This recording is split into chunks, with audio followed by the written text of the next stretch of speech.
सबसे पहले तो आभार प्रकट करना था, एक प्रकार का ये धन्यवाद कार्यक्रम भी था। उसके अतिरिक्त एक पब्लिक दरबार जिसमें 2-3 घंटे बैठ कर के समाज के भिन्न भिन्न वर्गों से उनके विषयों की जानकारी ली, क्योंकि कई बार ऐसा होता है कि जो हमारा ज़मीन का कार्य करता है, ये जो ज़मीन से जुड़े हमारे समर्थक हैं, उनको अपनी बात कहीं ना कहीं पहुँचाने में कठिनाई महसूस होती है, या तो संकोच के कारण या उनकी पहुँच नहीं रहती है। तो ये बात जब बार बार आ रही थी तो हमें ये ध्यान में आया कि हम एक नए तरीके की शैली प्रारंभ करेंगे, ताकि स्वयं ही बीच के बंधनों को दूर करके जो हमारे ज़मीनी स्तर के कार्यकर्ता और ज़मीनी स्तर के समर्थक और ज़मीनी स्तर के हमारे मतदाता भी हैं और नागरिक भी हैं, उनके बीच में बैठ करके जिला प्रशासन को साथ में रख करके उसी समय ऑन दी स्पॉट उनके जो भी छोटे मोटे विषय हैं उनका निवारण किया जा सके। इसके अतिरिक्त मीडिया के माध्यम से मैं ये भी चाहूँगा कि आपके द्वारा जनता तक ये बात पहुँचे कि पिछले 10 वर्षों में जिस प्रकार से जनता ने हमें समर्थन दिया और मोदी जी का आशीर्वाद रहा, कठुआ, उधमपुर, डोडा शायद देश का सबसे ज़्यादा विकसित चुनावी क्षेत्र रहा लोकसभा का। यहाँ 3 मेडिकल कॉलेज प्राप्त हुए हुए। अगर आप कठुआ की ही बात करें तो उत्तर भारत का पहला इंडस्ट्रियल बायोटेक पार्क आया, उत्तर भारत का पहला सीड प्रोसेसिंग प्लांट आया, मात्र एक पंचायत के लिए 150 करोड़ रुपए का कीड़िया गढ़ियाल का पुल निर्माणित हुआ, लगभग 1 दर्जन पुल यहाँ निर्माणित हुए, जैसे जेठाना का पुल है, अटल सेतु है, और एक के बाद एक हर 2 किलोमीटर पर कोई ना कोई आपको विकास का स्मारक दिखाई देगा। उसमें पासपोर्ट के दफ्तर भी हैं, उसमें महाराजा गुलाब सिंह की मूर्ति भी। अब ये 10 वर्ष हमारे समर्पित थे उन कोताहियों की पूर्ति के लिए जो रह गई थी, जो हमें लगता था कि यहाँ होना चाहिए लेकिन हो नहीं पा रहा था, क्योंकि पिछली सरकारों की भेदभाव की जो राजनीति थी या वो डर है। और अब हम चाहेंगे कि जहाँ हम इन विकास के कार्यों को कंसोलिडेट करें, वहाँ साथ ही साथ कुछ सामाजिक कार्य, क्योंकि विकास के कार्य को जब प्राथमिकता मिली तो शायद सामाजिक कार्यों को उतना ध्यान नहीं मिल सका, उनकी तरफ हम अधिक प्राथमिकता दें। उसकी दृष्टि से सबसे पहले मैं चाहूँगा कि मीडिया के माध्यम से ये बात पहुँचे कि 3-4 ऐसी कुरीतियाँ हैं जो हम कहने में संकोच करते हैं, लेकिन वो अंदर ही अंदर से समाज को खोखला करने का काम करती है।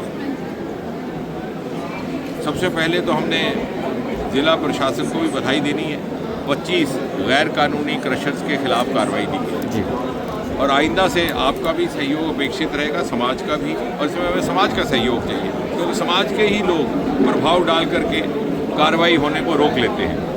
जहाँ कहीं भी कोई गैर कानूनी काम हो रहा है, गैर कानूनी क्रशर चल रहा है और इल्लीगल माइनिंग हो रही है, उसकी रोकथाम करने में किसी तरह की कोई लिहाज नहीं किया जाएगा, कोई उस तरह का समझौता नहीं किया जाएगा, क्योंकि बहुत दुख होता है, बड़ा खेद होता है। हमें आकर के बहुत सारी कंपनीज़ ने आके ये बात रखी, नेशनल हाईवे अथॉरिटीज़ के कर्मचारियों ने, BRO ने, कि जितने शौक़ से ये पुल बनाए गए थे, कीड़िया गढ़ियाल, अटल सेतु, जेठाना का पुल अभी ज़ेरे तामीर है, उनकी नींवें, उनकी बुनियाद, उनकी फाउंडेशन को खोखला कर रहे हैं ये इल्लीगल माइनर। और कुछ एक लोगों को चोरी का पैसा कमाने के लिए सारे समाज को संकोच में रह करके हम ये जब बात करते हैं तो हम भी इसमें पाप के भागीदार बन जाते हैं। और साथ ही साथ गैर कानूनी तौर पर हड़प की हुई ज़मीन, चाहे किसी गरीब की है चाहे सरकार की है, मोदी जी ने कहा ना खाऊंगा ना खाने दूंगा। ना हम में से कोई खुद गैर कानूनी क्रशर लगाएगा, ना हम में से खुद कोई गैर कानूनी ज़मीन पर कब्ज़ा करेगा किसी गरीब का हक छीन करके, और ना ही हम किसी और को करने देंगे। हम इस संकल्प के साथ चलें। तीसरा, जो नशाखोरी, कई बार बड़ा शर्म का सामना करना पड़ता है कि कठुआ को अब प्रवेश द्वार कहा जाने लगा। पंजाब से नशा की दवाइयाँ, ड्रग्स जाकर के अब रियासी और दूसरे ज़िलों तक पहुँच रही हैं। उसको लेकर के भी पुलिस प्रशासन से बात हुई है, भिन्न भिन्न स्तर पर इसमें कार्रवाई की जाएगी। पुलिस आइडेंटिफाई करेगी स्पॉट्स जहाँ पर इसको इकट्ठा किया जाता है, इसकी चैनल्स को रोकने का काम होगा, कार्रवाई ऐसी होगी जो डेटरेट होगी। और सामाजिक स्तर पर आप और हम, मैं फिर से करूँगा, आप और हम सब मिल कर के ये बात उन लोगों तक पहुँचाएं जो ड्रग एडिक्शन का धंधा करके कमाई कर रहे हैं, कि वो ये ना सोचें कि दूसरों के बच्चों को ख़राब करके वो दौलत कमा रहे हैं। ये दूसरों के बच्चों को जो वो ख़राब कर रहे हैं, कल वो उनके बच्चों को भी यही दवाई का सेवन करवा सकते हैं। यदि इस तरह की जागृति होगी। और इन तीनों कुरीतियों के साथ जुड़ा है आतंक का। पिछले दिनों कुछ एक आतंकी घटनाएं हुई, निंदनीय तो है ही है। पाकिस्तान से जो आए थे घुसपैठी, उनका भी काम था, लेकिन हम बार बार ये कह दें कि पाकिस्तान ने किया तो ये पर्याप्त नहीं है। हमने अपने आप से, अपनी अंतरात्मा से पूछना कि हमने क्या किया। और जब तक ये कुरीतियाँ समाज में रहेंगी, चाहे वो नशाखोरी, ड्रग एब्यूज़ की हो, चाहे वो गैर कानूनी तौर से इलीगल माइनिंग करके पैसे कमाने की हो, तो ये कुरीतियाँ हमारे नौजवान को, हमारे नागरिक को कहीं ना कहीं मनोवैज्ञानिक तौर पर कमज़ोर करती हैं, समझौता करने के लिए मजबूर करती हैं, और उसके चलते कहीं ना कहीं आतंक को भी बढ़ावा मिलता है। और आने वाले समय में मैं चाहूँगा कि हमें मीडिया का भी सहयोग इसमें रहे, समाज के भिन्न भिन्न वर्गों का भी। पार्टी कोई हो, नेशन फर्स्ट का आह्वान लेकर के हम निकले थे। किसी भी पार्टी से किसी का ताल्लुक़ क्यों ना हो, किसी भी समुदाय से किसी का ताल्लुक़ क्यों ना हो, अगर वो गैर कानूनी काम कर रहा है तो उसको किसी भी तरह से बख्शा ना जाए। 25 क्रशर्स पर कार्रवाई हो गई है, 12-13 की सूची और बनाई जा रही है। सर कहा जा रहा है कि आज कठुआ के दर्दों की नब्ज़ पकड़ी गई है। जो मुद्दे आपने गिनवाए, जिन मुद्दों पर काम करने के लिए आज आपने बल दिया, वो बेसिक मुद्दे थे और परेशान थी जनता। क्या देखते हैं इस निर्णय से सुगम सरकार और सरकार आपके द्वार की नीति जो है वो यहीं से शुरुआत हुई? जहाँ तक हमारा सामर्थ्य रहेगा, और मुझे विश्वास है कि हमें समाज का सहयोग रहेगा, हमने समाज का कोई भी समुदाय हो, उसकी कोई भी विचारधारा हो, उसका कोई भी राजनीतिक विश्वास क्यों ना हो, लेकिन ये एक ऐसी कुरीतियाँ हैं जो हर व्यक्ति को प्रभावित करती हैं। और इसीलिए मैंने कहा कि अगर कोई ये समझता है कि वो गैर कानूनी काम करके या गैर कानूनी तस्करी करके, उसमें पशु तस्करी की भी आज हमने जिक्र किया, और वो अगर पैसे कमा रहा है या दूसरे के बच्चों को नशे की आदत डाल करके पैसे कमा रहा है, तो ये ना भूले कि दूसरे के बच्चे उसके बच्चे की ही सोबत में रहते हैं, उनके बच्चों को भी खराब कर। सर आतंकवाद को लेकर बीडीजी के को रिवाइवल का आतंकवाद होगा, आप देख रहे हैं कि अब यहाँ पे जो है आतंकवादी बीडीजी को रिवाइवल करने के लिए चौकी की बात की उसमें ऐसा था कि पिछले दिनों में हमारे गृह मंत्रालय में भी निरंतर संपर्क बना रहा। Chief of the army staff साहब के साथ भी बैठना हुआ, जनरल द्विवेदी के साथ हुआ। यूँ था कि अब चूँकि सब जब जानते हैं कि कश्मीर में दबाव पड़ा और ये लोग यहाँ शिफ्ट हो गए, इनका फोकस, और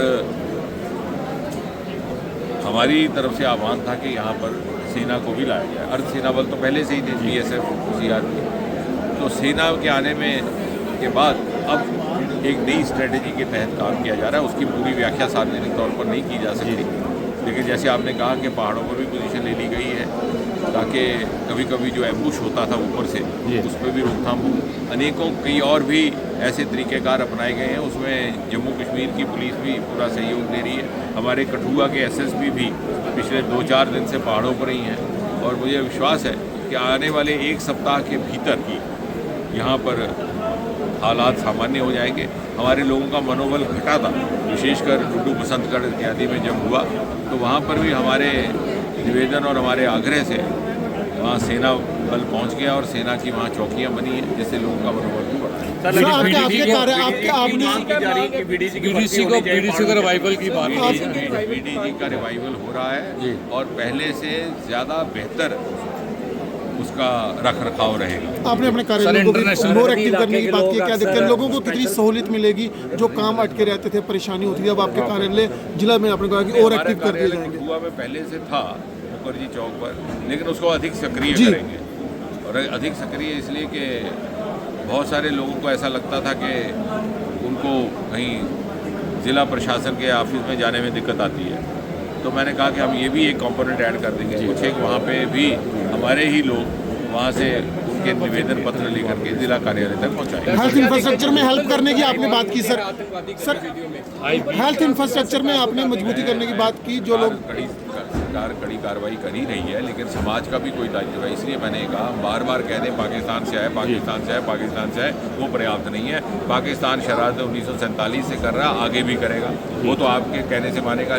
हम क्या कर रहे हैं, सवाल ये है, और हमने अपनी अंतरात्मा से पूछना है। और इसीलिए मैंने कहा कि हमारा अब प्राथमिकता में रहनी चाहिए वो सामाजिक कुरीतियाँ, जिसके लिए कठुआ जैसे क्षेत्र को बुरा नाम भी मिलता है, चाहे वो पशु तस्करी है, चाहे वो नशाखोरी है, चाहे वो इलीगल माइनिंग है, चाहे वो सरकारी ज़मीन या किसी गरीब की ज़मीन को हड़पने का जो एक नया फैशन शुरू हुआ है, तो उन सारी ये जब कुरीतियाँ मिल जाती हैं, विशेष साइकिल होता है, इससे कहीं ना कहीं आतंक को भी सहूलत मिलती है, फैसिलिटेशन हो जाती है। जी थैंक यू कठुआ के लोगों के लिए आपने पीजीआई का द्वार भी खोला कि जिनको जरूरत होगी उसके लिए